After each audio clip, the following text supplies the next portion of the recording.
5 seconds.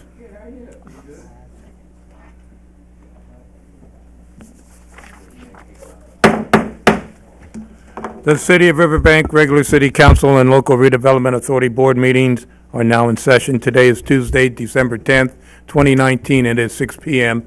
Please rise. I pledge allegiance to the flag of the United States of America and to the republic for which it stands, one nation, under God, indivisible, with liberty and justice for all. Can we just continue standing for one moment and take a moment of silence for Janine Tucker, former council member, vice mayor?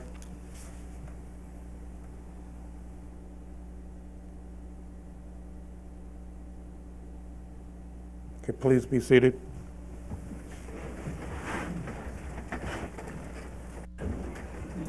Roll call. Council Authority Member District 1, Luis Uribe. Here. Council Authority Member District 2, Cindy Fossey. Here. Council Authority Member District 3, Cal Campbell. Here. Vice Mayor Chair Darlene Barber Martinez. Here. Mayor Chair Richard D. O'Brien. Here. There will be no changes to the agenda. Any council or authority member or staff who has direct conflict of interest on any scheduled item to be considered is to declare their conflict at this time. I have a conflict of interest on item 6.4. Thank you. Item 1.1, presentation on the Riverbank Security Cameras Project. Thank you, Mayor. As Council knows, we have been moving forward with a pretty robust security camera project, license plate reader project in Riverbank, and Jorge and Sarah from QPCS are here this evening, and they're going to give you a very brief kind of just update and show a little bit of the system, which is active. We have 2 sites that we're working on. The practicalities of installing these devices we've been a little bit of an odyssey, but we've kind of powered through it and now have the system up and running, and it's already proving to be useful. So they're going to show you a little bit about what it looks like, and once we have a little bit more experience with the full power of the system, they'll be back for another update in 6 months or so. Perfect. Thank you. So if I just pull it up. Okay.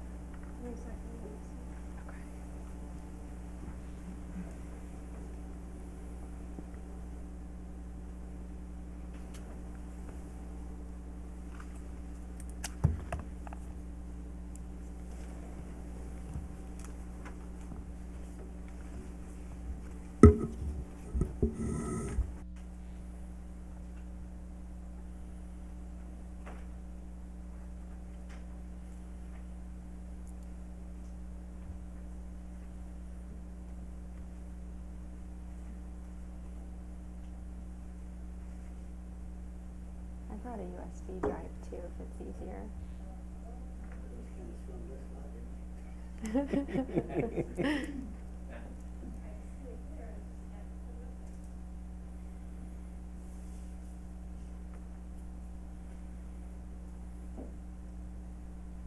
we go. So I'll just...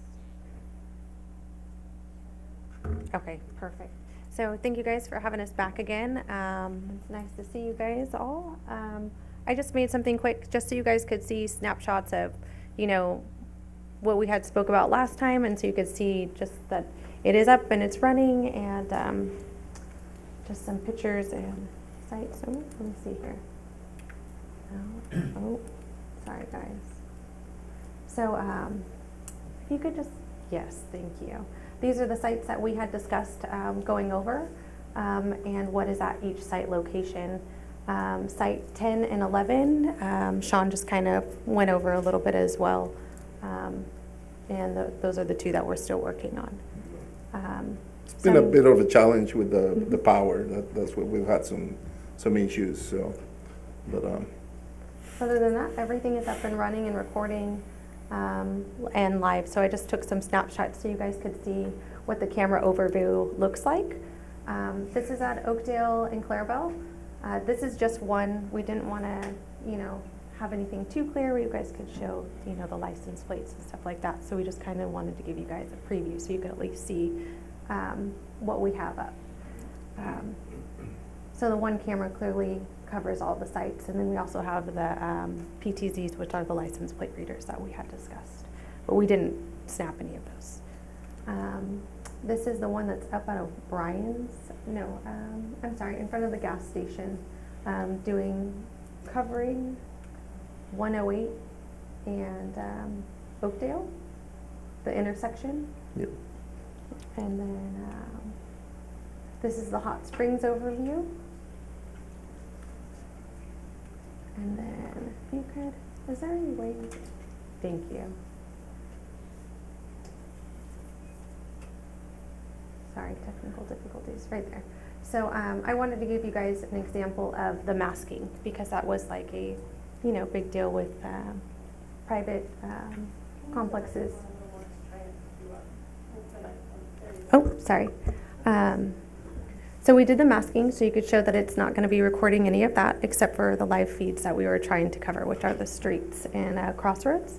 And then we also showed you guys the video analytics, such as the car counting to help with that. And then also we do people counting on these. So we just wanted to give you an example of what it actually looks like from an analytics standpoint.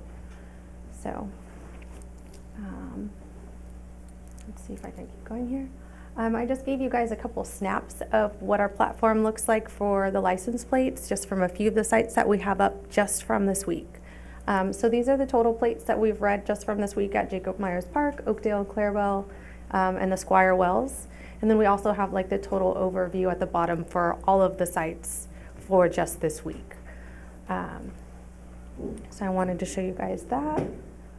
And I think that was really it. I just wanted to give you guys a gist that, everything is up and running. We've had some requests already from the sheriffs to do some search, things like that. So it's been useful already. So yeah. Are they the things hanging on the poles with the blue light? Yes. I thought so. Yes. I've seen So them all that's over the city, and I'm like, I think that's the security. Yeah. Sarah, can you talk a little bit about, so I got a slight, notice that the pictures are a little bit grainy. Part of that's a PDF, but part of it's also they sort of intentionally obscured them because we don't want to get too detailed since this is, a public meeting. And really law enforcement are the only folks that are going to be accessing that information anyway. But can you talk a little bit about the analytics? So for example, if the police are looking for a white Ford F-150, the cameras are smart enough that they can, and let's say they don't know the license plate, the cameras are smart enough that they can actually pull that exact type of vehicle. Yeah. They can. Go ahead. So basically, we can, the cameras, they detect the vehicles. They have artificial intelligence and machine learning capabilities. So they can identify the type of vehicle, the brand, and also the color. And that gets tagged and stored along with the images. And we can go and search that metadata, basically, for, like a car type or color. Yeah. About 3 months. Yeah, video retention. And then in addition to this, one of the other things we're partnering with QPCS on is a air reading device at Claus and Clarabelle, Oakdale and Clarabelle, that will monitor air quality in that geographic location and report data to us so that we can use that for future traffic analysis. And we're going to be partnering with the, hopefully with the Air Resources Board to do more of those throughout town so we can get a real data of what air quality looks like with regard to a traffic flow. I know there's not much up there, but I didn't want to pull too much live feed with. They're everything that pertains to monitoring. it. CARB will be in Modesto next month early. So if I could get the specifics, I could put it to CARB, Okay. and they might be able to address it while they're in Modesto. Okay. Excellent. CTC and CARB are going to have a joint meeting, and they don't like each other. So Okay. We'll get to that. Anybody else have any questions or? I have two questions. What's the reasoning for the two cameras on Squire Wells? they're like a block apart. I was just curious what the reasoning for that was. So one, it's looking at the cars that are coming in and going into the shopping center. Okay. The one that it's at Clarabelle, it's actually just looking at the traffic going through Clarabelle. Okay. Yeah. And then do we have any plans to get one? I know we're still in the works. I think we're getting 18 total. Do we have one plan for Terminal and Patterson intersection there? Terminal and Patterson. There's actually one at Van Dusen. I think that's the one, right? That's where we had to put it due to pole location and power. I think the only issue at Terminal and Terminal and Patterson, Terminal and Clarabelle. Intersection, yeah. Yeah, is that was county. That's a county intersection, right. But what we were kind of thinking was the program gets to be more and more useful. There are opportunities for us to partner with the county on locations there too. Yeah. Yeah. Okay, any other comments, questions? How long do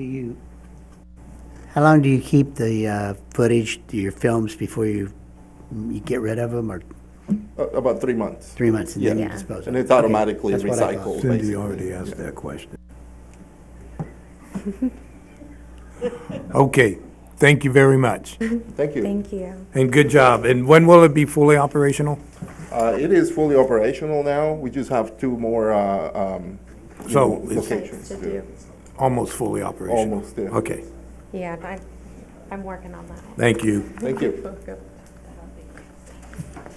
Item 2, at this time, members of the public may comment on any item not appearing on the agenda and within subject matter jurisdiction of the City Council LRA Board. Individual comments will be limited to a maximum of 5 minutes per person, and each person may speak once during this time.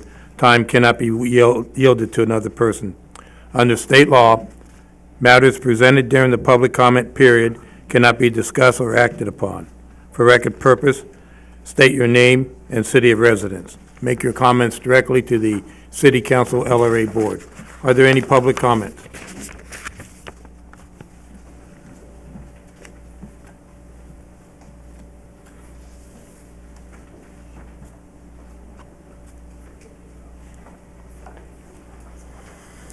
Hello, City Council members. I'm Micah McNulty, and I'm a business owner out there at the Riverbank, previously ammo plant, the Riverbank industrial plant. At one point in time, this, well, it still is, it's a gym that's been given to the city. One thing as a business owner I've learned is every gym takes a lot of work to get it polished. Well, that place is no different. I stood before you, some of you, that were city council members back in 7 years ago. Others have been changed, I know. But I introduced myself, one of the owners of NX Stage Security. Our plans at that time was to move into that complex, and we were expected to grow, becoming a nationwide company, taking on as much as 25 employees. Well, we're still there, but we're still there with a lot of problems. You know, when you get a new roof, you expect to have problem-free with leaks. You know, we were asked to move out in 2017, told 6 weeks, turned into 6 months, turned into basically almost 2 years. First time we moved back in after demanding that roof be made sure that it doesn't leak, we had over 200 leaks inside our space. And you could talk to any other business owner out there that is in that series of buildings, and you'll see a similar problem. Floors are ground up. It's like walking on gravel. We have over 20 windows in our facility, in our area, you cannot open. They were all operational beforehand. Parking lot lights. I've got lots of excuses, but over a year, nothing's fixed. And I've had 2 employees almost take nosedives because you can't see when you show up at work at 5 o'clock in the morning. I've got wash station where our personnel is supposed to wash up, no lights. Birds, never had a problem with birds before. they started doing all this, we have bird problems now. I bring this to your attention. 5 years ago, we got approval from the LRA, from the Army, from the Fire Marshal, from the Air Board to put in a powder coating system. Problems have consisted out there all along. You know, we just got approval to fire it up this year. The lease will be paid off at the end of the year. We've made no money on that, but a lot of expenses because we had to deal with an agency representing you who is supposed to know the city codes for building. I had to teach them. There's a difference between powder and liquid paint, and you're paying them. You know, that place is a gym, but it's still rough. I have to say this. I know you guys have a lot on your plate and a lot of obligations, but you make decisions on that property based on information. My question is, where's it coming from?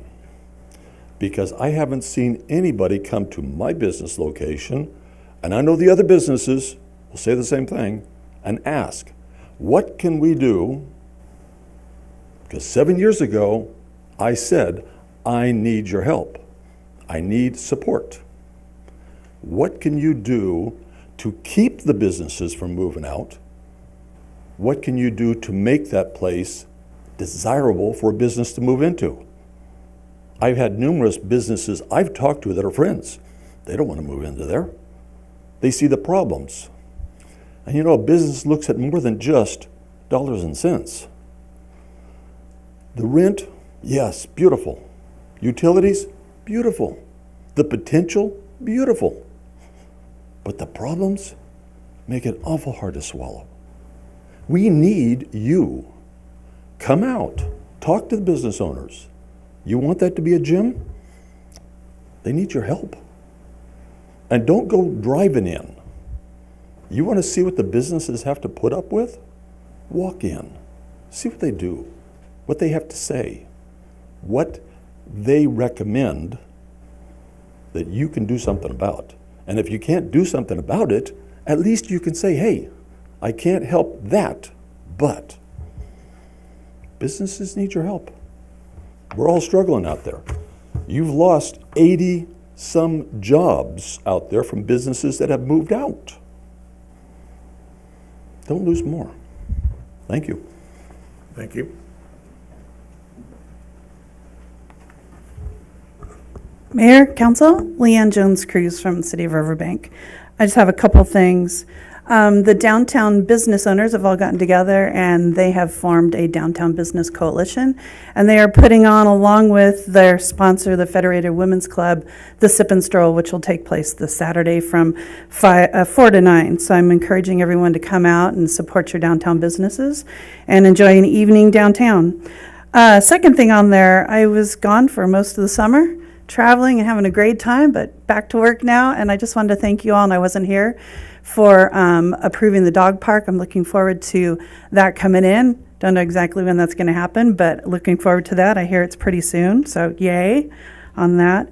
The Downtown Business Coalition is also still hot item on our agenda, even after the Sip and Stroll is over, is electronic signage.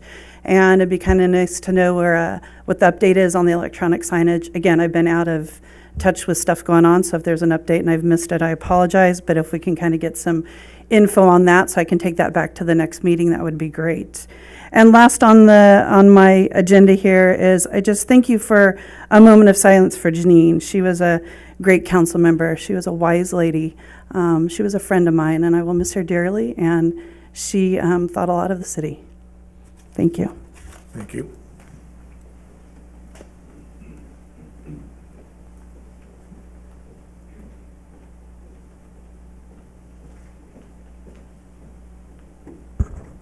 Good evening, Mayor, City Council, City staff, City residents. We are having the Sip and Stroll, as Leanne just mentioned, on the 14th, And I wanted to let you know that we are also offering no out-of-pocket cost for mammograms. Women over 40 should get mammograms frequently, and you can go online to book.lifesavingimages.com, and that is the page to take you right to the sip and stroll schedule. There's still spots there to be able to register. It only takes 15 minutes from the time that you fill out your application to the time you're walking out, so it's very convenient, and it will be at the sip and stroll. So if anybody would like to, and walk-in appointments are available too. So if anybody would like to have a mammogram, or if they'd like to spread the word about it. Thank you. Any other further comments?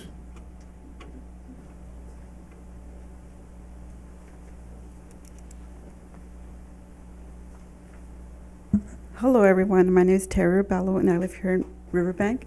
So I was just wondering, why doesn't the city of Riverbank have a paper shredding event like Modesto does? It would be beneficial, I'm sure, to everyone. Modesto's going to have one next month, but you have to have proof of Modesto residency. And so I would love to have one in Riverbank. Is it possible? And why don't we have one? Thank you. Can I comment on that? There's one in October at O'Brien's Market. It's a 6-hour event for e-waste, shredding, recycling, hazardous waste.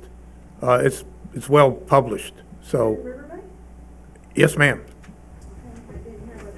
Okay, it happens twice a year at that place of business. Are O'Brien's here? Yes. Thank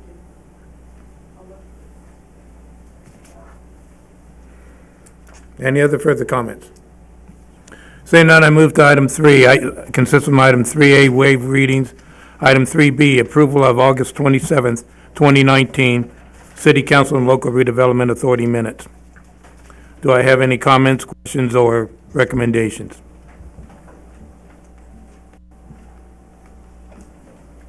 I make a motion we approve the consent calendar as stated. I second. A motion to approve and a second on the consent calendar. Council Authority Member District 1 Uribe. Yes. Council Authority Member District 2 Fossey. Yes. Council Authority Member District 3 Campbell. Yes. Vice Mayor Chair Barbara Martinez. Yes. Mayor Chair O'Brien. Yes. Motion passes 5-0. Item 5.1, first reading by title only and introduction of a proposed ordinance adding a new chapter 126, sidewalk vending, to Title 11, business regulations of the City Riverbank Municipal Code. Thank you, Mayor, and good evening, Council. Donna Kenny, our Planning and Building Manager, will be giving this report this evening. This is an ordinance that we are required to take action on as a result of new state law, and so she's going to explain that and what that means. Good evening, Mayor and Council. As mentioned, this is the sidewalk vending ordinance item. So in 2018, the SB 946 Safe Sidewalk Vending Act was signed by then Governor Jerry Brown, and it basically puts governance of the vending in the public rights-of-way and public parks to the state. Local authorities only have the ability to regulate and enforce the vending if they adopt an ordinance that is in compliance or consistent with SB 946. Cities cannot ban stationary or roaming vendors on public sidewalks, walkways, or in parks. We cannot designate certain areas, like limit it to only the downtown or restrict it from residential districts completely unless it's related to health, safety, or welfare concerns. But if the city does have signed agreements for concessions at certain parks that exclusively permits them to sell food for fundraising, then we can prohibit it in those parks. SB 46 does provide administrative penalties for sidewalk vending violations. As you see, the first violation is $100. That would be if you had a permit to vend and say you stayed in a park past when it closed, you would be subject to a $100 fine. But if you're there selling in the park after dark and you don't have a permit with us, it would be a $250 fine. So it goes up substantially. So our existing city ordinances only regulate food and beverage items from a vehicle or a cart, and they must be moving every 10 minutes, except, of course, for our food truck pilot program. A permit must be obtained for them to vend in city parks. So our proposed ordinance, it's a permitting and regulatory program that is consistent with SB 946. When I discussed this with our city attorney's office, they provided the ordinance. So I do know it is consistent with this, this bill. Our ordinance would prohibit the sale of gun, adult-oriented alcohol, tobacco, or cannabis products. Plus, you could not do fortune-telling, massage, or tattoo services on our sidewalks and our parks. Staff did receive a phone call from a resident once the public notice was, actually when the staff reports were put on the website. And so the resident wanted to know could they also be restricted from having music at their tables or at their vehicles. I do agree with that question. I think having several playing music while they're vending would cause noise pollution, and so I would like to add that restriction to the draft of this ordinance. So our ordinance requires that the vendor have a permit as well as a city business license. So the standard processing fee for a business license is $25. You can get a quarterly license fee, so if somebody wants to try it out and not invest a whole lot of money, it would be $18.75. The state does get involved again and has a $4 transaction fee, whether it's a quarterly payment or a yearly payment. You'd have to pay that $4. I did find out that currently no vendors in the city have a license. Those ice cream little carts and such, no one has a business license. Because this is kind of a low overhead type of activity where people might just have homemade items and a table, and it's really to supplement their income. The thought was that they would pay for the business license, and then possibly the sidewalk vending permit would be $1 per quarter to keep the costs low. So this is consistent with our general plan. There is an overarching economic development goal that requires us to plan for a community where the businesses can thrive and to create jobs and local income for our folks, to serve local market needs and help revitalize the older neighborhoods.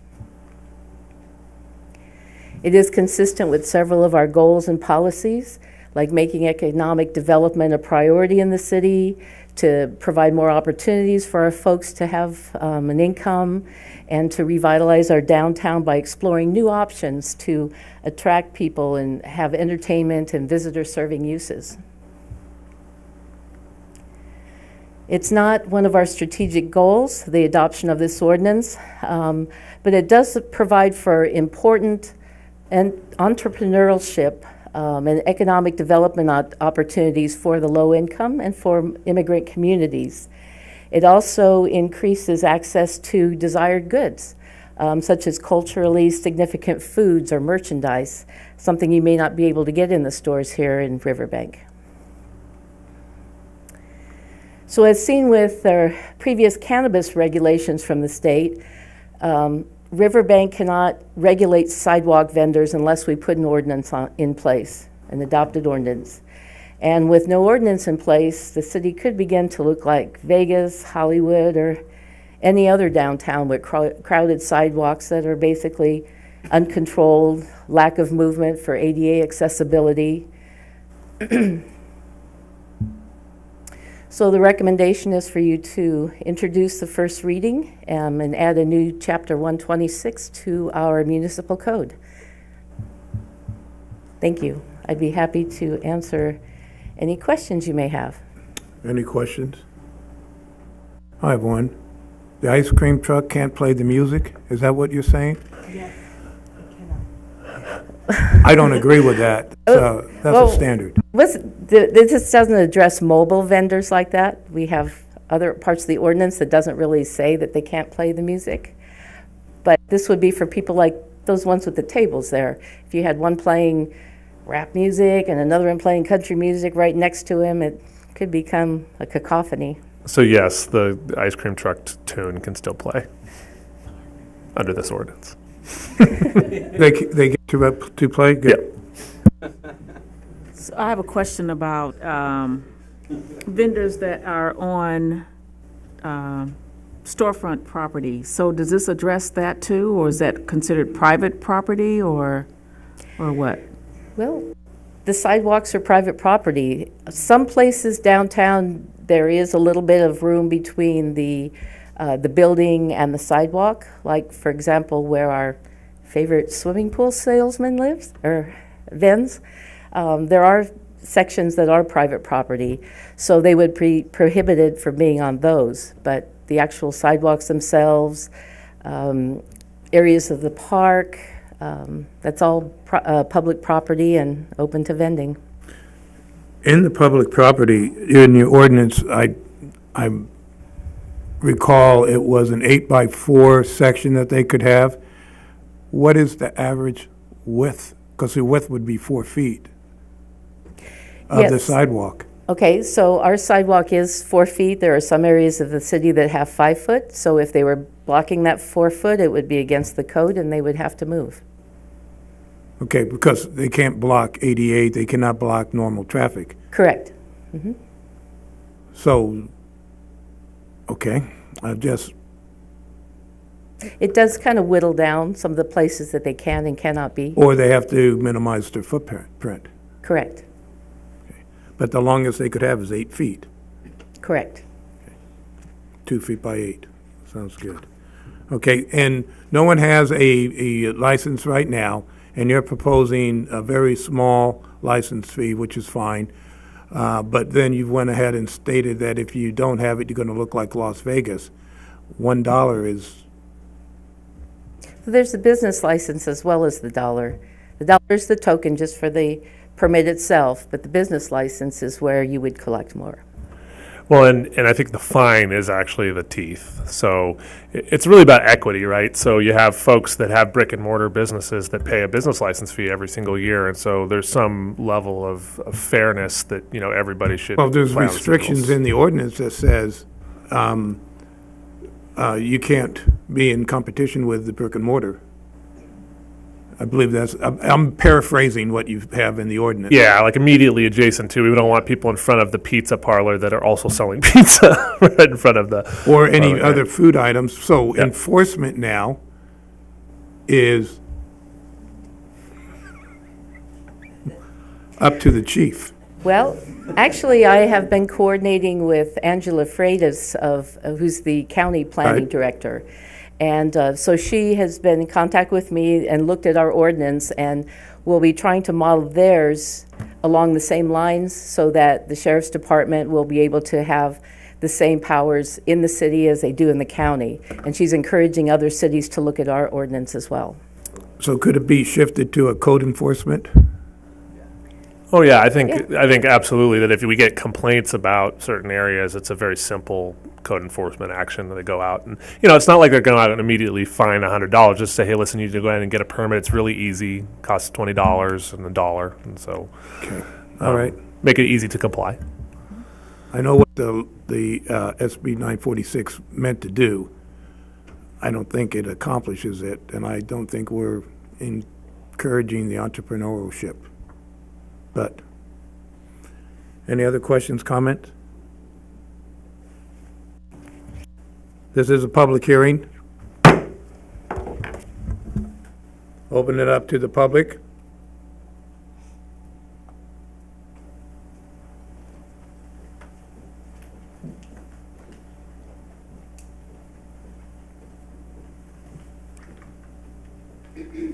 Good evening. As a downtown business owner, I would love for it to look like Las Vegas or something like that. We are losing businesses weekly over here.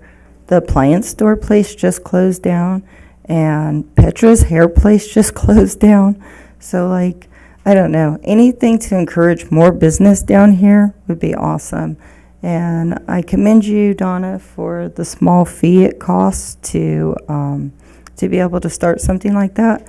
And then I registered, or I signed up for your pilot program for bringing the food vendors down.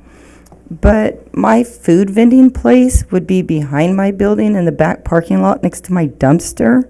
And as great as that sounds, I could not get any truck to come and sit back there because I didn't think they would be able to meet their quota per day for being out there. Even though I told them about our fabulous 1A frame sign for the city to direct traffic to them, still wasn't appealing enough. So would that open it up to allow a food truck to sit maybe in the city parking lot across the street or in front of my business or something like that, where I can collaborate with another business to bring business to my business? And that's my question. Well, Donna, I think that on... Let's finish public hearing. Thank you. Any other public comment? Seeing no further public comment, I close public comment, bring it back. Yes? Donna, so it's sort of like, the thing that's very difficult to understand is that there's the small vendors, which really this is addressing, right? Which Yes. could include, push cart kind of foods. And then there's mobile food trucks, which is another ball of wax, which you've already have a pilot program for. Is that accurate? Yes. Okay. The pilot program addresses the larger vehicles. And I will be coming back to you at the next council meeting with an update, because that pilot program is now 6 months old. And so I will bring you an update and request probably to extend it. These are more the carts where people are on foot. They're setting up tables. They're pushing the carts. They're riding the bicycles. I've already had a call from somebody wanting to vend hot dogs. Somebody else is wanting to also do something similar. So this is the smaller, non-vehicle, non-motorized vendors of food. Okay. Any other questions or comments?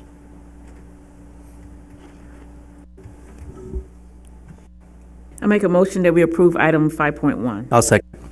We have a motion to approve the first reading of 5.1 and a second. Just for clarification, Donna had made a comment about including language prohibiting music. Did the motion want to include that language?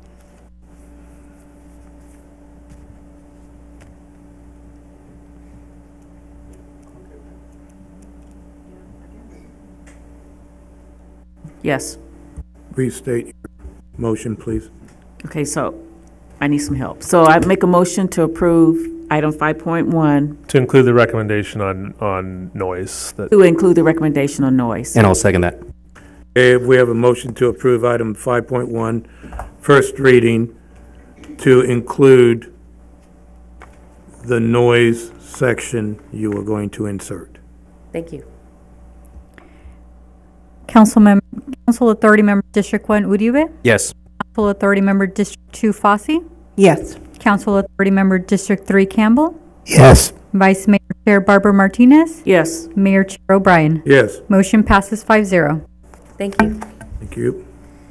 Item 5.2, continuance of public hearing municipal utility lien, 6625 Second Street, APN 132-00011-065.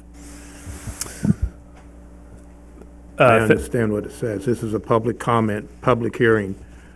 So does the city council wish to continue it? You open it. I will. I know my role. Say yes. Yes. So we're going to continue item 5.2. It is on the agenda. It is open for a public hearing. If anyone wishes to discuss item 5.2, I open the public hearing. I see no public comments. I close public comment. I bring it back. and item 5.2 will be continued. We just need a motion to continue to the next meeting, which I believe is the... I thought you did. Okay, I'll make a motion to continue item 5.2 to our next meeting on September 24, 2019. I'll second it. We have a motion to continue item 5.2 to September 22nd, 2019, and a second. Council Authority Member District 1 Uribe? Yes. Council Authority Member District 2 Fossey? Yes. Council Authority Member District 3 Campbell? Yes. Vice Mayor Chair Barbara Martinez? Yes. Mayor Chair O'Brien? Yes. Motion passes 5-0. Item 6.1, update on citywide park master plan by Pros Consulting, Inc. Thank you very much, Mayor. So as the council is well aware, and we're grateful for, the city council authorized moving forward with a project that the city has wanted to do for a very long time, a Parks and Rec master plan. And we have went out for a request for proposals for this work and awarded it to Pros Consulting. And this evening, an update will be given on the beginnings of that project and then the research over the next number of months, which will lead to the plan. Fantastic. Good evening, Mayor and Council. My name is Mike Svets. I'm a principal with Pros Consulting and also a recovering Parks and Recreation Director. As I spent 20 years on, it's good to see that I got a second laugh out of that today. Anyway, I've spent 20 years on Sue and staff side of the table. And so, as city manager had mentioned, this is just an overview of the process to kind of give you an understanding of what you approved and what it is that we will be doing in terms of developing your Parks and Recreation master plan. So just very briefly, Pros is a consulting firm that was started back in the mid-90s, and all we do is Parks and Recreation, and 95% of our work is with local government municipalities, and we do a host of work around Parks and Recreation, from feasibility studies, business plans, master plans. What we are not is we are not landscape architects, we are not engineers, and we do team with those individuals to help supplement and complement what it is that we are doing. As part of our team, we do have WRT, which is a very well-renowned national firm. They are based out of San Francisco, who is also a part of our team. We have done a lot of work in California and continue to do a lot of work in California. This is just an example of some of the recent master plan projects in municipalities in the state that we have done. I myself just completed a master plan for West Sacramento and am working through the final stages of a master plan for Hanford, and as well as WRT and Pros teamed up to complete the recent master plan that was done for the city of Fresno. Just to give you a flavor of some of the work that we have done in the Central Valley area. WRT, I mentioned, they do have work all over the country as well. They are a multidisciplined landscape architecture firm. Their main offices are in Philadelphia and San Francisco, and we are working with the team out of San Francisco. We also are working with ETC Institute.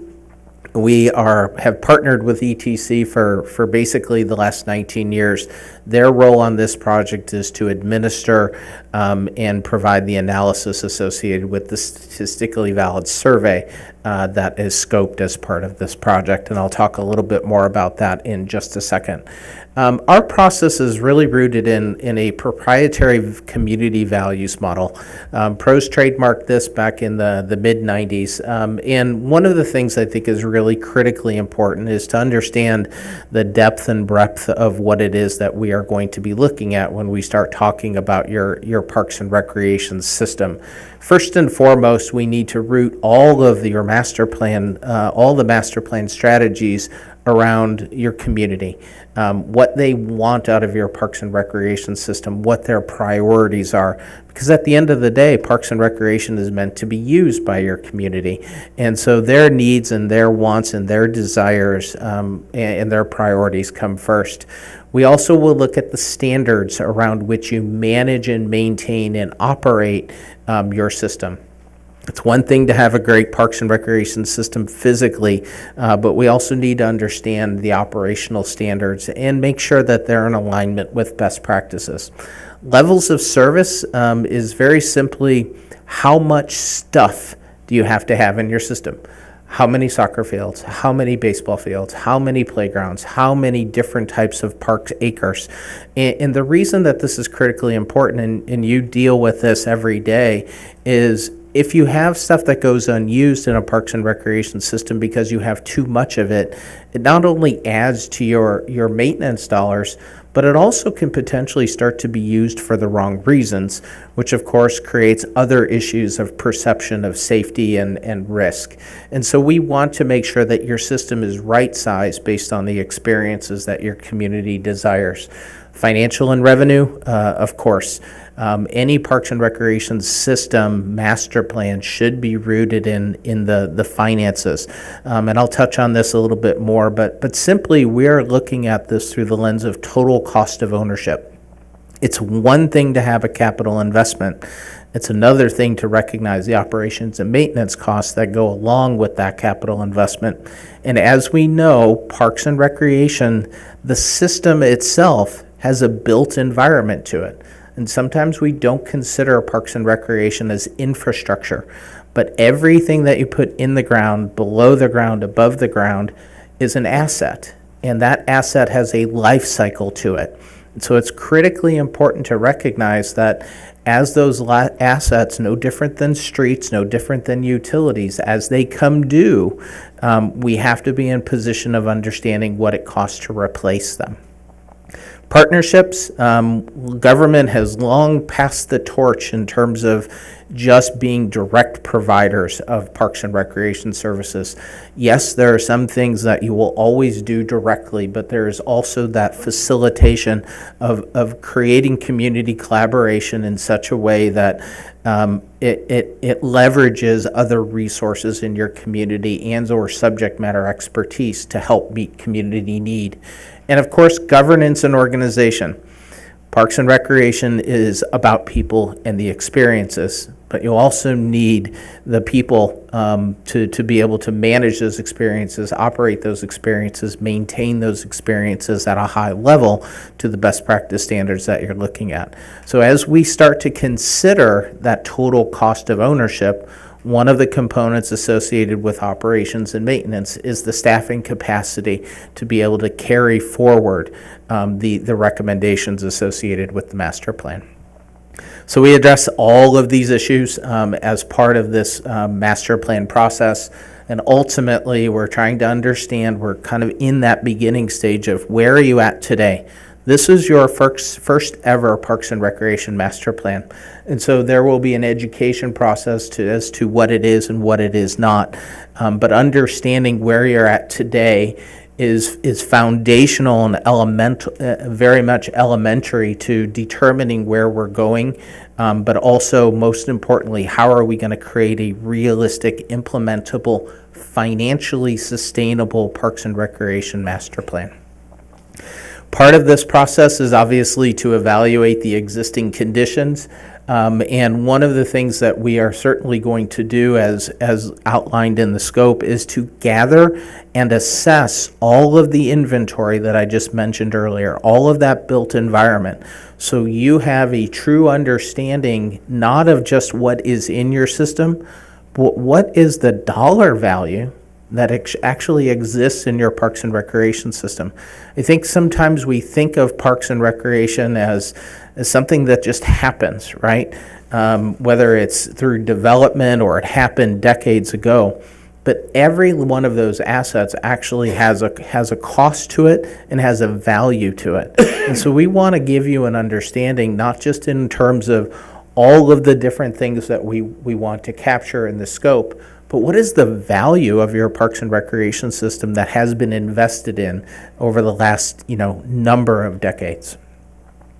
We also then obviously need to, do the capturing of all of this. And I think the biggest component is what you're going to end up is with a digital record of your entire Parks and Recreation system. That doesn't exist today, but it also provides you a lot of data and a lot of tools that you can use later on to really start to understand what inventory is in your life cycle, first third of their life cycle, the middle third of their life cycle, the last third of your life cycle, so you can actually start to plan for that life cycle replacement. And then we obviously will utilize that data to really start to understand the condition ratings for each of your parks. We will also conduct a program assessment, and we spent some time over the last couple of days of working through the initial stages of developing this. The nice part about the program assessment tool is it will give you very measurable data about your programs that we can end up making some very strategic decisions about what it is that you're doing well, what it is that maybe you can improve upon, and I hate to say this, but maybe some programs that maybe no longer are needed by your community because they don't meet their desires.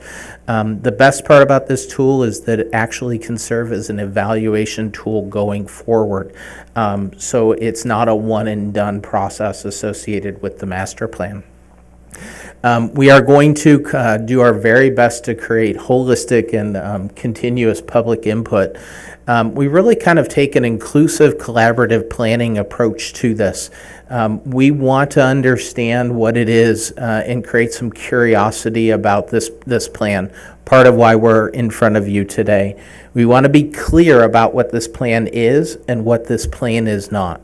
We are not doing a site-specific master plan for Phase 3 and Phase 4 of Jacob Myers Park, for example. What we are looking at is your system as a whole as it exists today and where it needs to go. There may be very specific park recommendations that come out of this, but it is not a special interest or a singular park in your system that we're focused on. We want to make sure that folks recognize that their voices have been heard and that they're going to be acted upon. So we need to create confidence that this plan is not just going to be something that takes up, shelf space in somebody's office or file space on somebody's computer, that it's actually going to be implemented based on their input. And we want to be creative in our processes. So we have obviously some tools in our toolkit. Over just the last day, we've started to engage focus group and stakeholders as part of it. But we will also do a whole bunch of other things associated with public input. And we can be very creative about it as well as we need to be. The statistically valid survey, this is something that will launch towards the end of October so that we can get all the results back in before the holiday season, because we know that once we get caught up in the holiday season, all of the ability or desire for anybody to weigh in on this is going to be, probably far less. A statistically valid survey is something that is geographically and demographically representative of your community. Not everybody in your community will receive it. However, the folks that do receive it are to be representative of your community as a whole. The target that we are shooting for in terms of the return on the investment in this is a minimum of 375. The confidence level simply means that if you did this survey 100 times, that you would get the same results 95 out of 100 times. One thing to express that I was on the slide that kind of introduced ETC is their survey results are statistically valid in such a way that of the last 80 bond referendums that have gone out across the country, based on their survey results, all 80 of them have passed. And their survey results have resulted in over $2 billion worth of capital investment in park systems across the country. They are based out of Olathe, Kansas, and have been doing this work for a number of decades. And we are committed to kind of bringing information back to you in chunks. As you can imagine, just based on some of the information I've showed to you so far, that there's going to be a lot of information associated with this. So instead of kind of introducing the project and then bringing it back 12 months later, we're going to do it in stages, and the information will build upon itself so that when we get to the end and we're speaking to you about all of the things that are associated with the Parks and Recreation Master Plan, you feel very confident that we have addressed the public's issues and your issues along the way, as opposed to just waiting to the end and having you try to approve and understand, you know, a potentially 150 to 200 page document. We will obviously prioritize community needs. These are not your needs. We're not there yet. But one of the things that I think is important to recognize is that we want to understand the experiences that people want out of your Parks and Recreation system, and then match up the amenities and spaces that are necessary in order for those experiences to happen. So if I said this before, I apologize, but one of the first things any recreation division does is they come up with an idea for a program, and they have an idea of who they want it to serve. The second thing you come up with is, where are we going to do it? So it's no different than you all, and you say, I want to have a birthday party. Where are we going to do it? Who are we going to invite? Where are we going to do it? Recreation is the exact same way. So what we want to do is make sure we understand the experiences first, and then align the facilities and amenities necessary to support those experiences. We will create development standards for you. This is an example. One of the things I think when we start talking about a park and recreation system master plan is we have a tendency to generalize the term park. All parks are not created equal, because all parks are not the same size. All parks cannot provide all of the same experiences, and the length of experience associated with different parks are very different. So Jacobs Meyer, for example, is a very different experience than Silva. And we need to recognize that you need to have a balance of parks throughout your community, some pocket parks, some neighborhood parks, some community parks, and a regional park, so that you're able to provide the experiences without trying to cram all of them into, for example, 3 acres or 5 acres. It just doesn't work that way. We will then kind of create what your current level of service is, not just for the park types, but for all those amenities. Could be pickleball courts, tennis courts, sand volleyball courts, reservable picnic shelters. Using the data-driven community needs, we will then kind of come up with, we will map all of your amenities in such a way to understand where you have gaps in your system. We will map it on a land use map, because one of the things that we fully recognize is that you can't put parks everywhere in your community. You're just not designed, your city is not designed in such a way that you can put a park in an industrial area or potentially in a commercial area. So there will be some definition as to where those natural gaps occur, and also where there are opportunities to improve access to existing parks without necessarily needing to create new parks. We ultimately will create a recommended level of service, taking all of the information that we've gleaned to give you an understanding of not only what type of parks you need to add going forward, if any, and what type of amenities that you need in those parks based on the community's desires and all the other information. We will give you an understanding of what that looks like, your needs look like today in today's population, but in a community that is potentially going to double in population over the next 15 years, we need to give you an understanding of what that system looks like based on that population growth 15 years from now. That's the master planning component. It's not just based on what you need today, but what you're going to need in the future based on the information that we glean and based on the population growth. We will kind of do a park-by-park workshop. So one of the things that we always want to look at is how can you meet communities' needs based on your existing park system? How can you improve your existing park system? So Putting those two together, you're going to basically get a mini park improvement master plan narrative-wise, for each of your existing parks in your system through this process. And then we actually will hopefully be creating a capital improvement plan for you as well. As I mentioned earlier, from an implementing the plan perspective, one of the barriers to actually implementing a plan is having staff capacity and staff time to implement it. And so we need to make sure that you're functionally organized in such a way and that you have the staffing capacity to actually move the recommendations forward. This doesn't necessarily mean that we're going to come back and say you need to add a bunch of staff.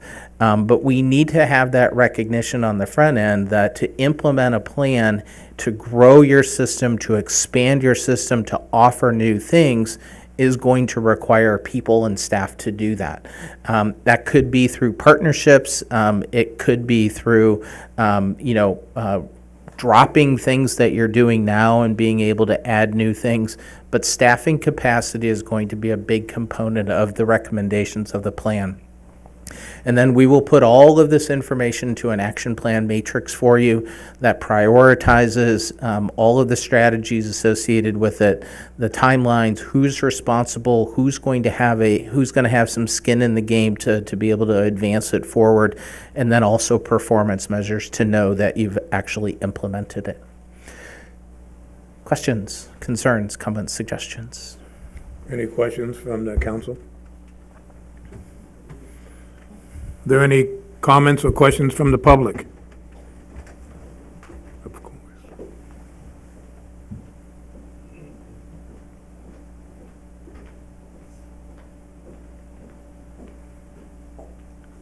So just a comment that when he does the surveys and the workshops, that they be in bilingual because we have a large Hispanic population here.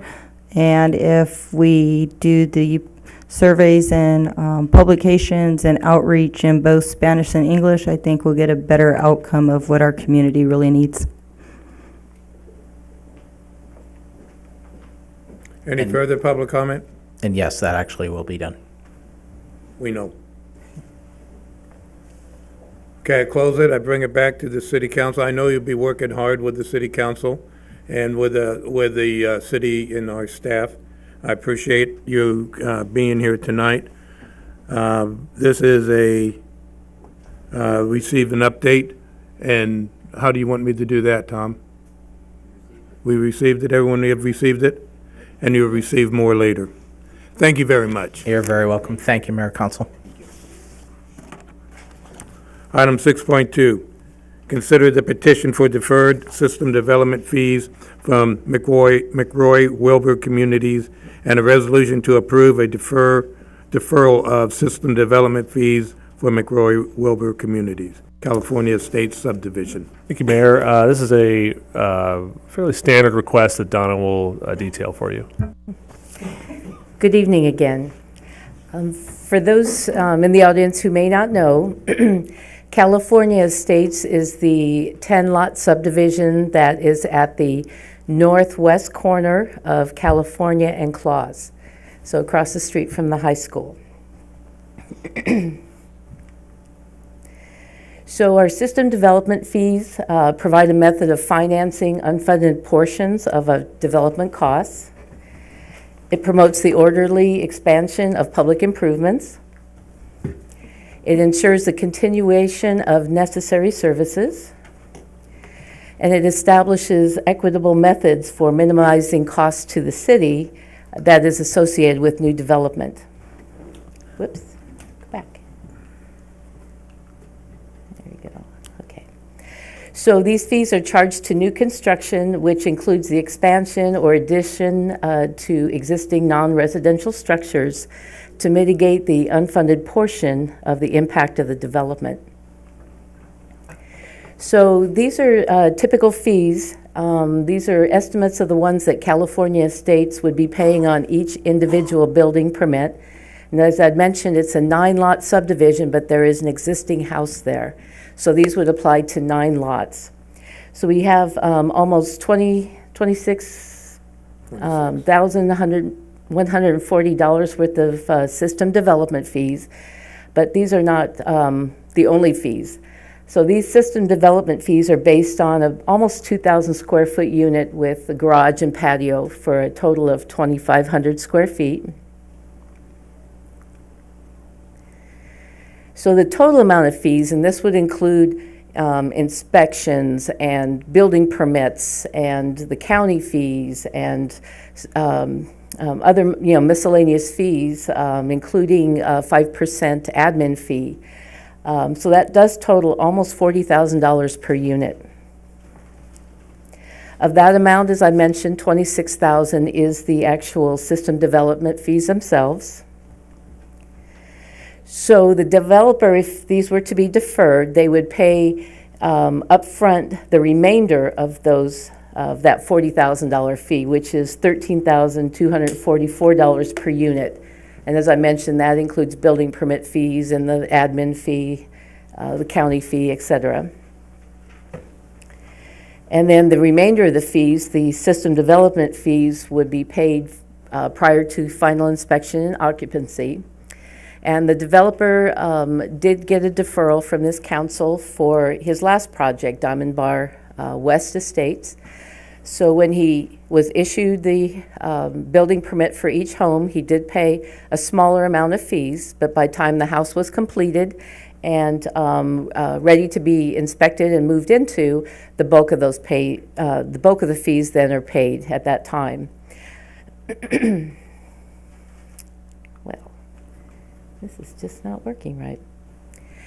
I would also like to mention that there is a lien put on the houses to ensure that the city does collect, and there is a $100 fee associated with that. We did go through this process, like I mentioned, with Diamond Bar West, and it fortunately went quite smoothly. We didn't have any glitches. The houses, the fees were paid, inspected, final, and people moved in. So the process went quite well. It does allow the developer to move a little bit more quickly. He's got more fluid finances, and that's especially important for a developer like McCroy Wilbur, who doesn't, rely on big banks. He tries to keep it all local, and he does his building local as well. So it is recommended that you approve the deferral of these fees, and I would be happy to answer any questions you may have. Thank you. Any questions? How many units are we talking about? We're talking about 9. Thank you. You bet.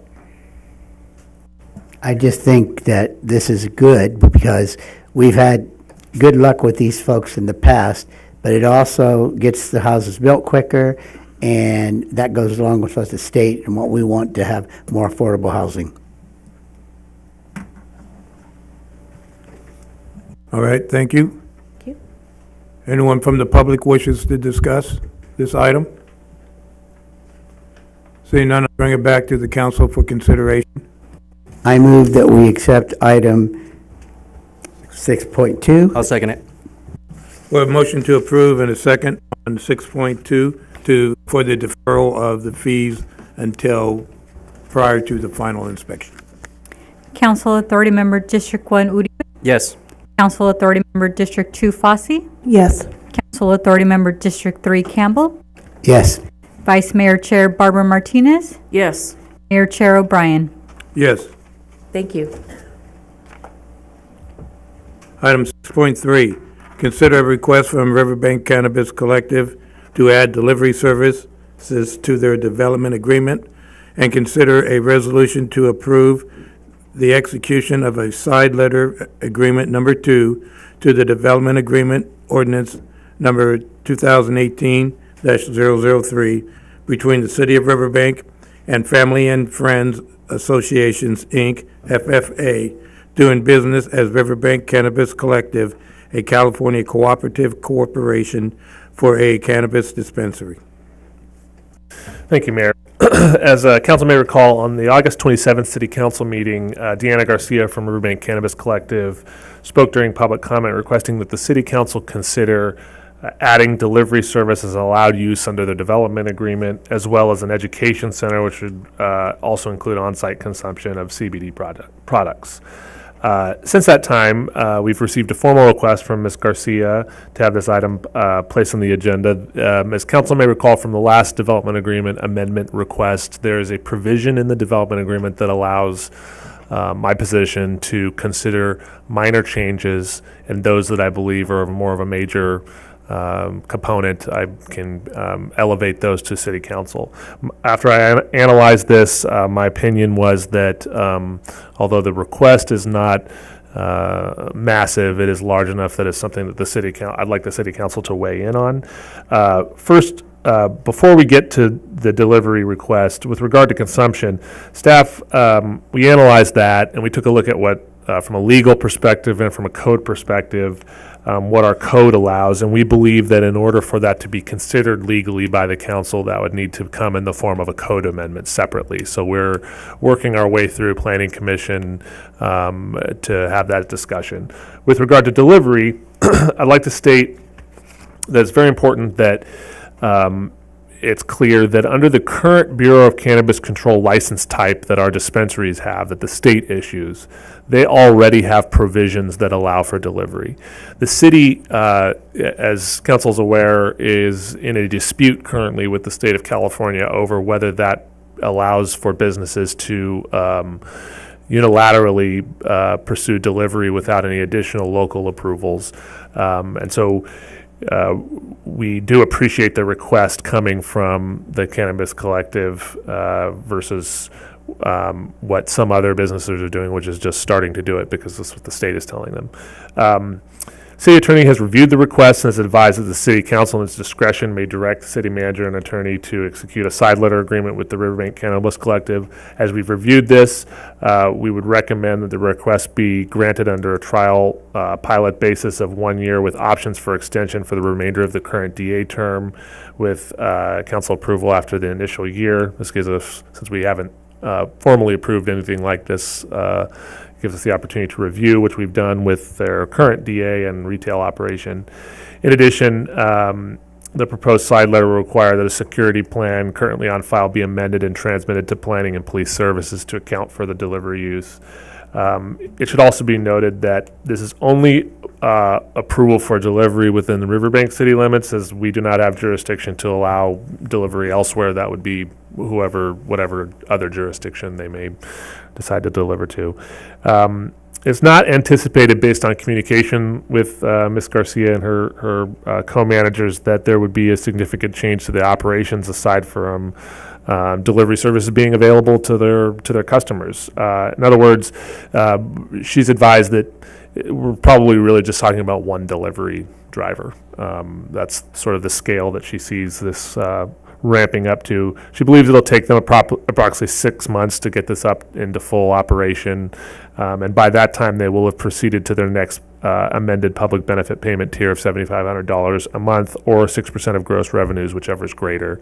Their revenues from delivery will be no different than the revenues they receive at their retail location. They will be captured as part of that total revenue sharing model, and so therefore if they reach the 6% threshold, those will apply as well.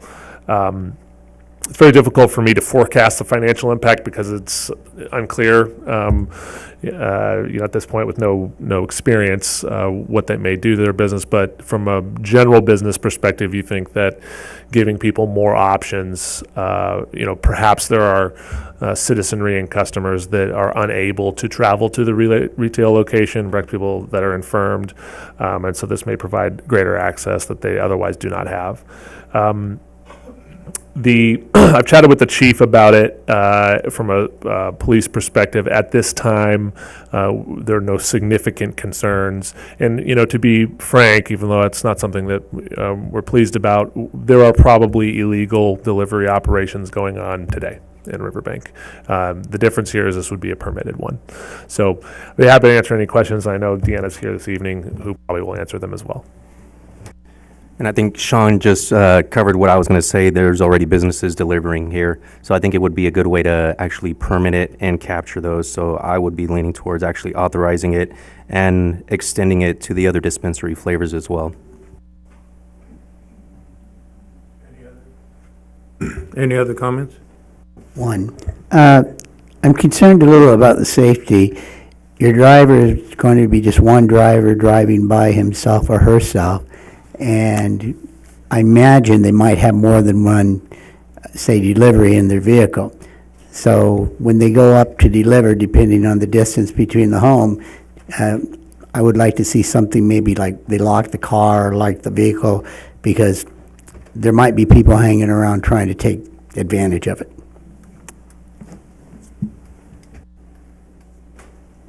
I haven't opened it up to the public yet, please.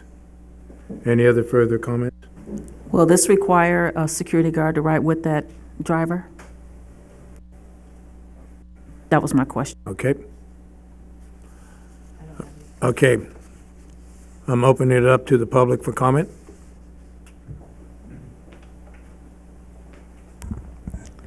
To answer Mr. Campbell's question, the state regulations have very strict regulations on how the protocol is to be done with the delivery driver. The delivery driver, in my case, will also be a licensed guard with the state of California. And of course, the vehicle will be locked with a push button as soon as they exit the car. It has an alarm. It also has a camera system and a GPS system. To answer Mrs. Martinez's question, they will be a licensed security guard who is the driver. And not to sound, I don't know what the proper word would be, but all of our drivers will be male drivers who are licensed as security officers. Is the vehicle going to be marked at all? No, it's not a marked vehicle whatsoever. The state of California has regulations stating that they are not to have any markings on them to identify them as a cannabis delivery vehicle. Thank you. Any further public comment?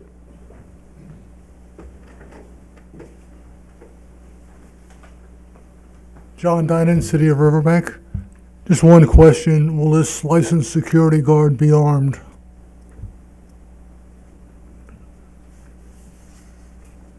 She's indicating no.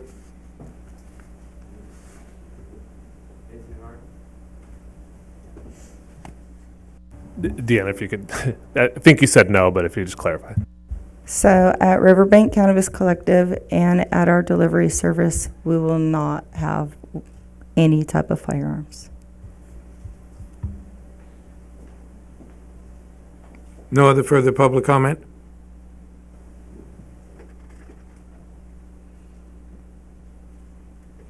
You have someone coming right behind you, sir.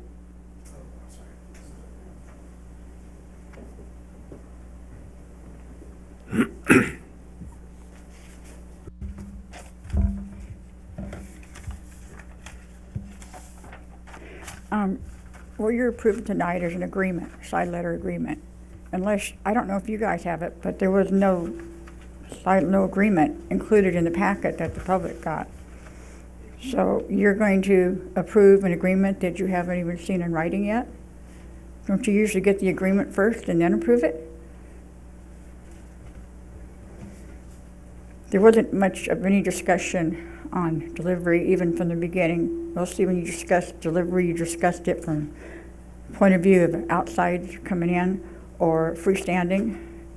But as far as the public's concerned, you haven't really discussed delivery. You haven't really set up any rules, anything in your cannabis ordinance. There's very little in there. There's a lot in there as far as the dispensaries and their employees, what they can do and can't do, but not with the delivery. And I think you do a disservice to the public by not having any of these discussions now and allowing them to see this agreement that you're going to approve. Your cannabis ordinance, 120.50, all it says under cannabis delivery is that it's prohibited unless the cannabis business obtains a city business license and maintains compliance with 12040 and 11019. Now, 12040 is a cannabis dispensary thing, and there is not one word in there about deliveries at all. It was never addressed. 11019 is delivery by vehicle, which says every person not having a fixed place of business in the city and not being otherwise licensed who delivers goods, wares, merchandise she'll pay the license tax at the rate of $10 per quarter. Now, there's one other ordinance that's right below that, 11020, that says the same thing as 11019, except that it changes it from the $10 to what the city says. And it also states that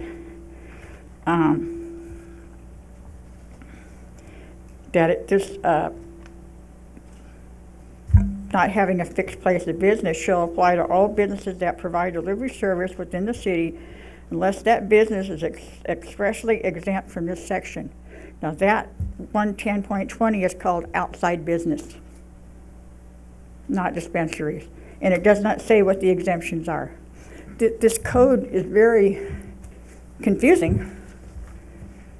And I would really suggest that you look at this code before you approve delivery and get it straightened out and put something, the rules and regulations for the delivery. I'm not saying they can't do it. I'm saying maybe you're rushing it, and give the public a chance to comment, because otherwise you have nothing in there for protection. The other thing I'm wondering is about cost, because there's nothing in here about their plans, how it's going to work, you know, the plans and stuff like that. Usually with a development agreement, which also that's not available either, how you're going to change the development agreement. There's no, their costs, their plans. You know, they already got a deduction to $5,000 instead of the $7,500 they're supposed to be paying. Now they're going to have to put up money to pay for this. So next thing, how do we know they're going to have enough to pay the next payment when it's supposed to be $7,500? After you agreed to give them the discount, they opened another store in Modesto, but they can't seem to pay what they owe here. I just think you need to slow it down, and you need to address the ordinance, the cannabis ordinance, because it doesn't really address deliveries like it should. It addresses them more as an outsider or standalone than it does dispensaries.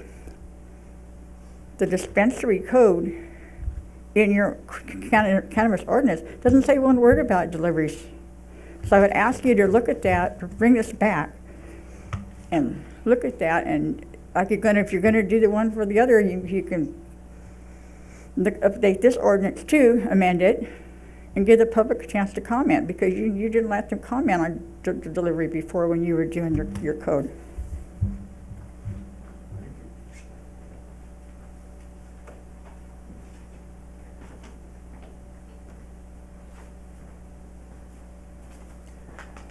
As you know, Haskell Moore of Riverbank. I haven't been here for a while. I had an understanding that last council meeting somebody suggested you put this on the agenda for this meeting. I've been here since 2011. I've been making 3 or 4 gestures just like that, and I've never got nothing on the agenda. And so it takes a council member to get something on the agenda for you, or you, the city manager. Anyway, that aside. I seen about 3 or 4 months ago a little bus in front of the cannabis shop here. It said that, I forget what the sign said, but what it meant was, we'll pick you up, take you to the cannabis shop, and bring you home free. I guess that was some sort of free delivery there, huh? But you got the cannabis shop. I don't like the way you got it, okay? And everything, but what more do you want? You want to have you come to us and we teach you how to use the product and everything, you know, the creams and whatnot. Are you also going to be teaching people how to use marijuana in this establishment? Are you going to be smoking outside, inside, whatever?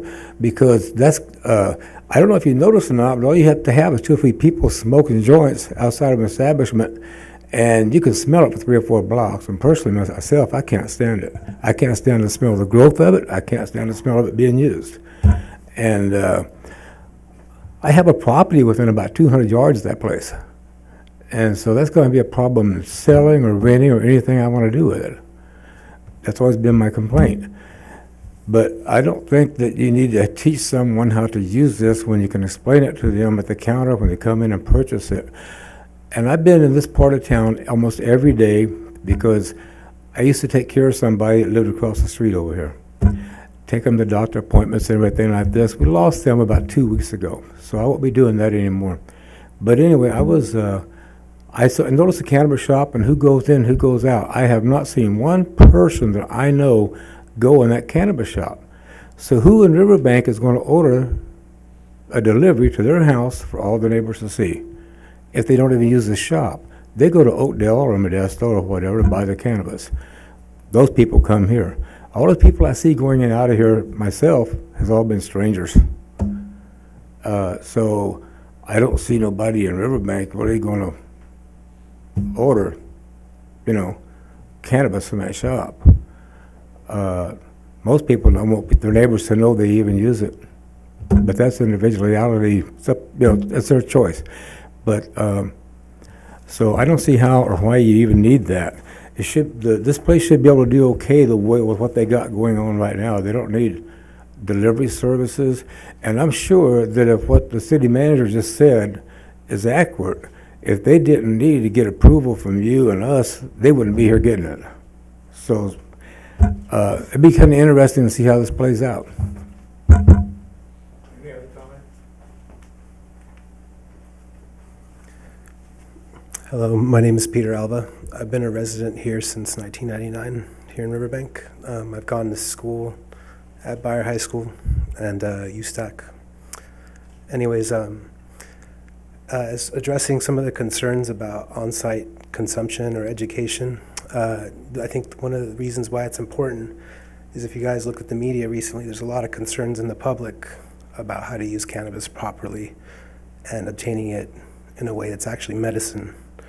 As far as people that are actually needing access to it, the people that can't make it, I've seen them try to make it. I've seen them outside the doors in full cast with crutches and everything. I know people that come into the shop that are in pain, crying. They have no other choice. I feel that delivery would be a very important thing for this community, for a lot of people that are in pain. And as far as the smell, the olfactual part of the whole situation, I get it. Not everyone likes to go to church on the sole fact that they're burning frankincense, myrrh. I get it. That kind of stuff's important. However, CBD products and other things like that aren't always smoked. They're actually used transdermally and in other ways as far as medicine goes. That's pretty much it. Thank you. Any other comments?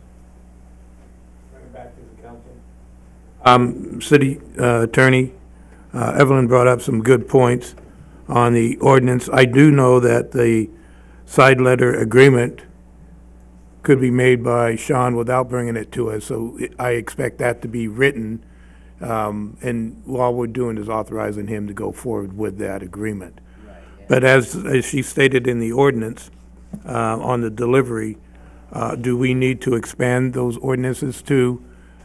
We believe it covers delivery as written, and just another point on the not having the agreement before you. As you know, one of the options was just to direct us to prepare. Right. So that's why the agreement's not in the agenda packet. With the BCC and their adamant claim that no one needs any permits for anything, or that you have to have one dispensary for every 6 places that you sell alcohol, these are items that we're trying to control and regulate. Exactly, yeah. So we're being consistent with the action we're taking in the case as well, yes. Okay, because, yeah, I understand.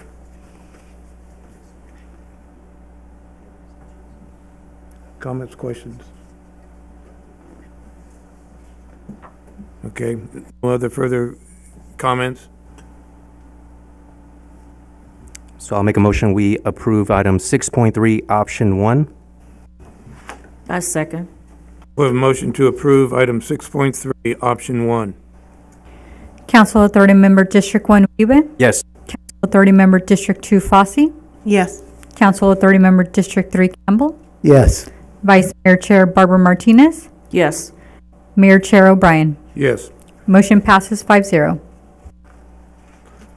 Item 6.4, request, oh, she's recusing herself.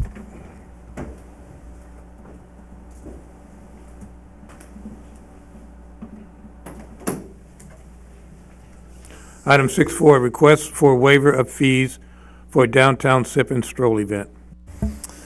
Thank you, Mayor.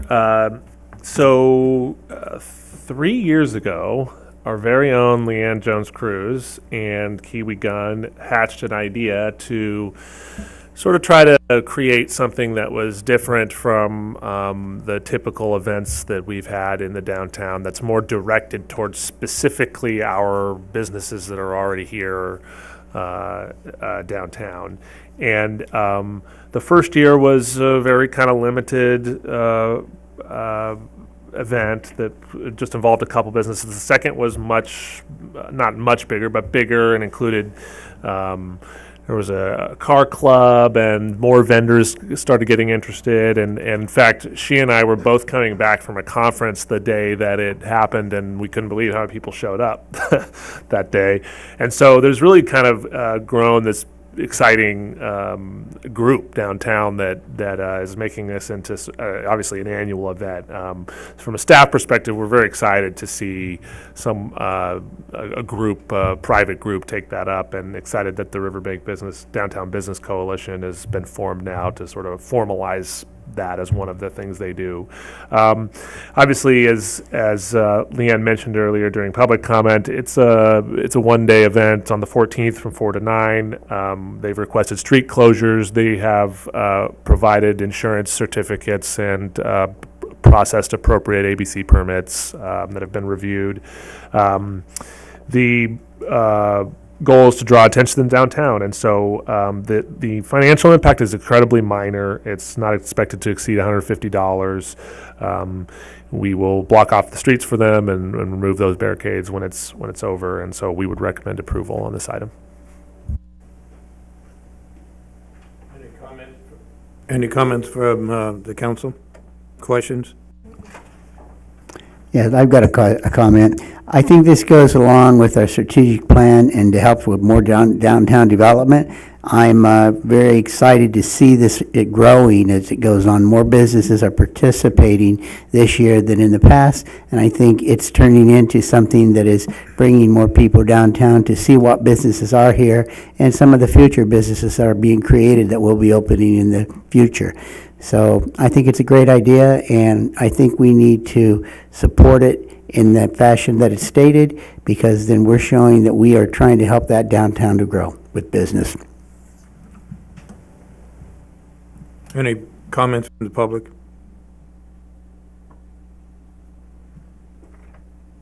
I think you already made your comments.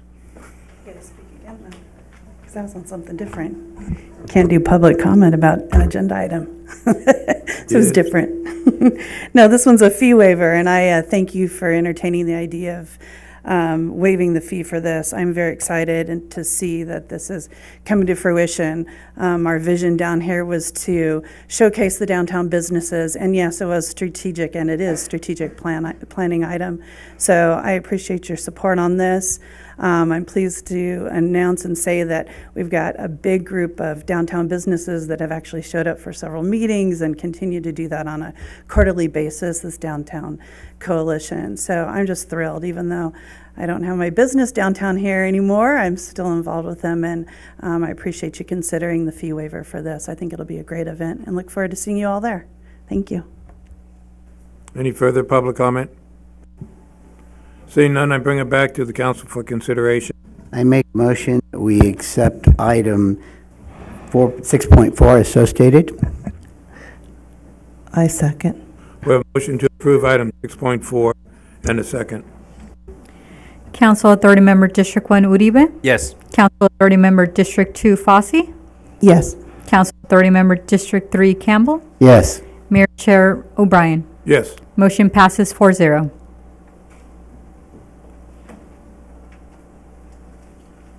You were listening. Item 6.5, direction on the League of California Cities Annual Conference resolutions. Thank you, Mayor.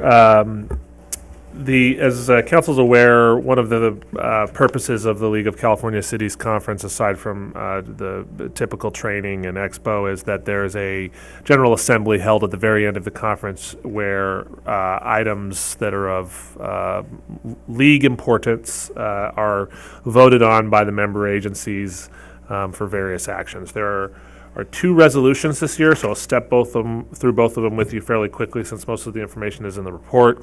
The first resolution is a resolution calling on the California Public Utility Commission to amend Rule 20A to add projects in very high fire hazard severity zones to the list of eligibility criteria and to increase housing allocations for the Rule 28 projects. So for those of you who don't know, Rule 28 is a program that we all pay. Anybody who has a power bill pays a very small fee as part of that power bill, which goes into a pot that is distributed regionally to each community. For the longest time, Rule 28 projects were essentially undergrounding of overhead utility lines.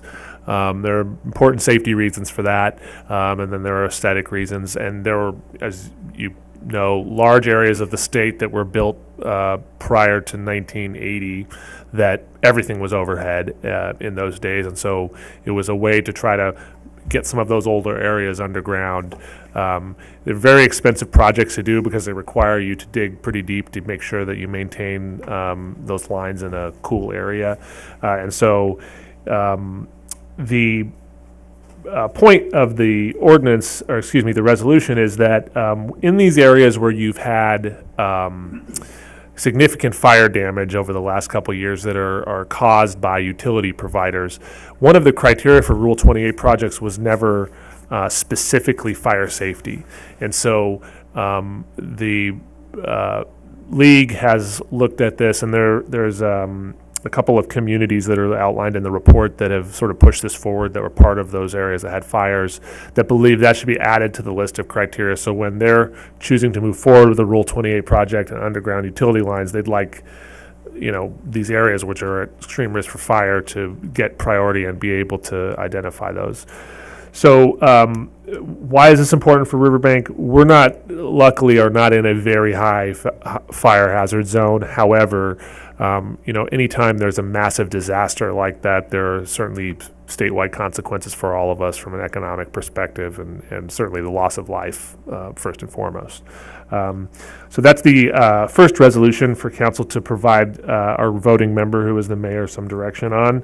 The second resolution is calling upon federal and state governments to address the devastating impacts of international transboundary pollution flows into the southernmost regions of California and the Pacific Ocean. There are areas along the southern border in Imperial County, as well as San Diego County, that are major sources of raw sewage, trash, chemicals, heavy metals, and toxins that pollute local communities.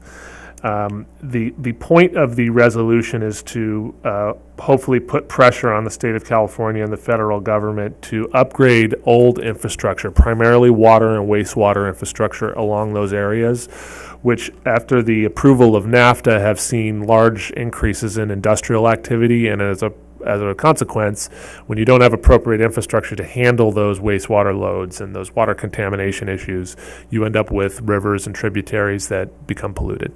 And so some areas in Southern California have seen some devastating impacts along beach fronts and in communities, and the proponents of that are requesting that the league as a whole consider requesting action from the state and federal government. I'd be happy to answer any questions for you, if you may have. And we need direction on both resolutions for our voting member. I'll make a comment on the second resolution. It is an international incident which is between the federal government and the Mexican government. And secondly, on that second one, it is a local issue, not a statewide issue. The league addresses mainly the statewide issues. However, if it should go to a vote and they agree that we as a state should apply pressure, that would be favorable to recommend. On the first one,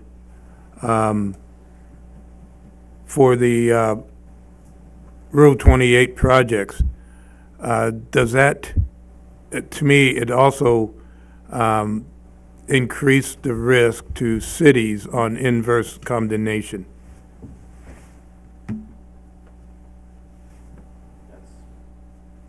And in such, we're responsible for actions taken by public utilities. That's a good insight, yes, it does have that. With that, I'm opposed to putting the risk on the cities for the utilities. And the utilities are driving this, although some of the cities have agreed to it. My real concern for the city of Riverbank is Hetch Hetchy. So we have propane tanks right underneath power lines. Would this Rule 28 apply to Hetch Hetchy? No, it's not, because it's not a public utility. Right. Never mind. Yep. San Francisco. So this affects only public utilities? That's PG&E, Southern Edison? SMUD. Not MID. Okay. What's your direction? And I'll take it under advisement. So the mayor makes a good point on the first one. I would have to agree with him on that one, voting no. I would have to disagree on the second one. I still think it is a state issue, so I would vote yes on that one. You're talking about the pollution? Second one, yes.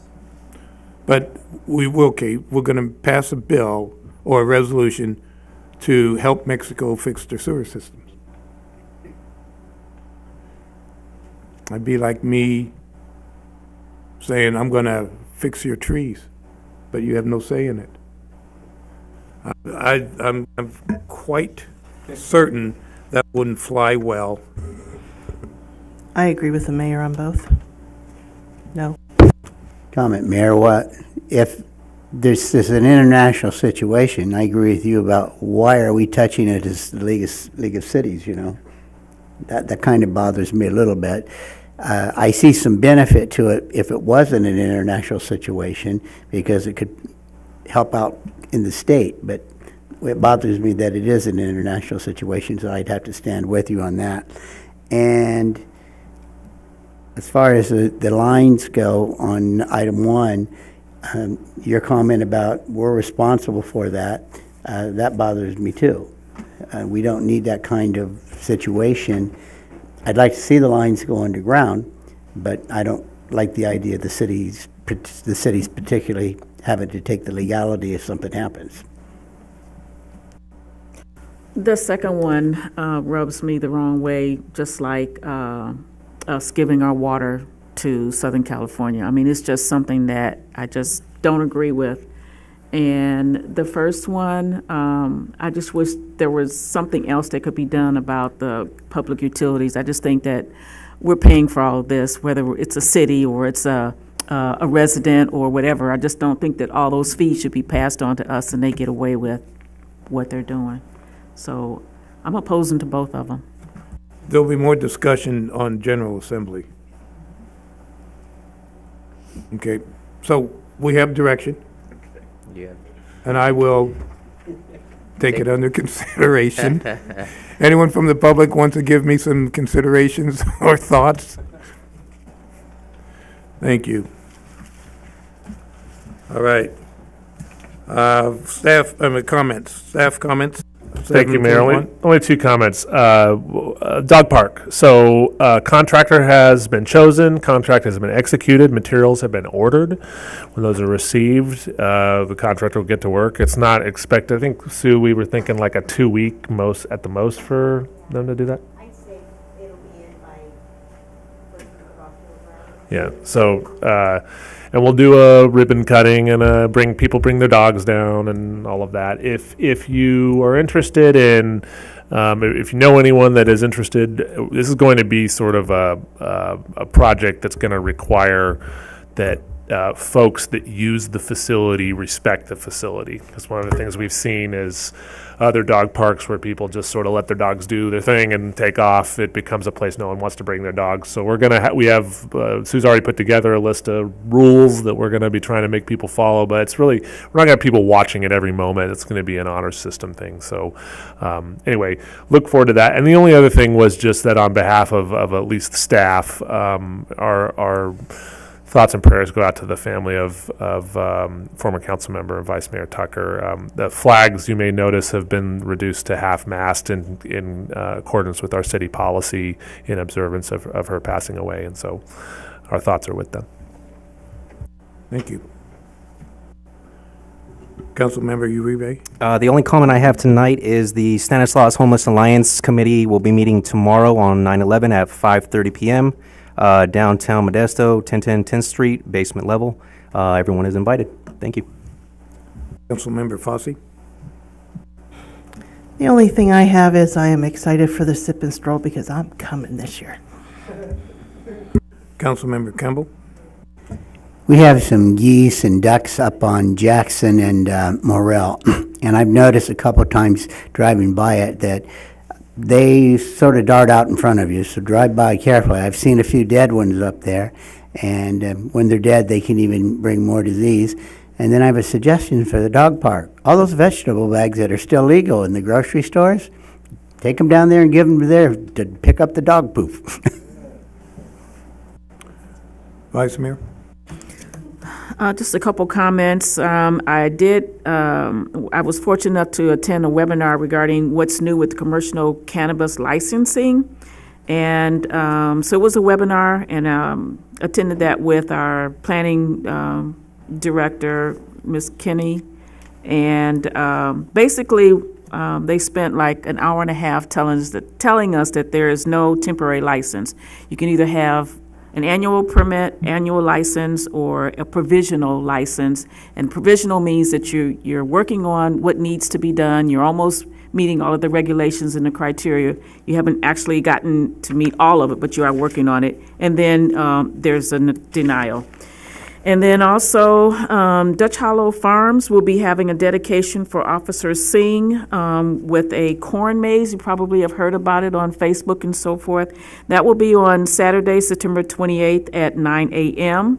And I want to thank the city staff for implementing the city newsletter in Spanish. I think that's really important, so thank you for that.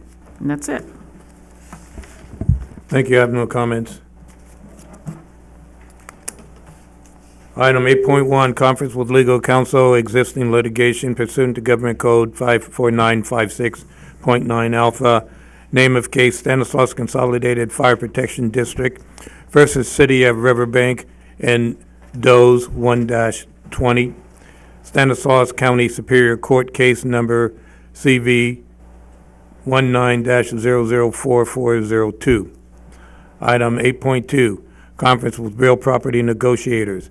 Pursuant to Government Code, Section 54956.8, Property 062-031-005 through 007, Agency Negotiator Sean Scully, City Manager, Property Negotiator Ametis Inc., under negotiation, price, terms of payment, or both. Item 8.3, conference with labor negotiators. Pursuant to Government Code, Section 54957.6, Agency Representative Sean Scully, City Manager, Underrepresented Employees, Public Works Director, and Assistant City Manager / Director of Finance. Before we go into closed session, the public will have a comment period of up to 5 minutes prior to us going to a closed session. Are there any comments for a closed session? Seeing none, we adjourn to closed session.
You ready, Norma?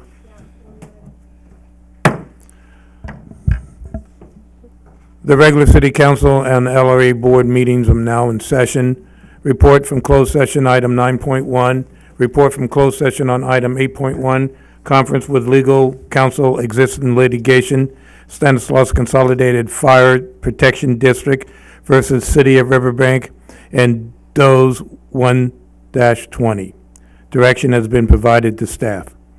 Item 9.2, report from closed session on item 8.2, conference with real property negotiations, Ametis Inc. Direction has been provided to staff.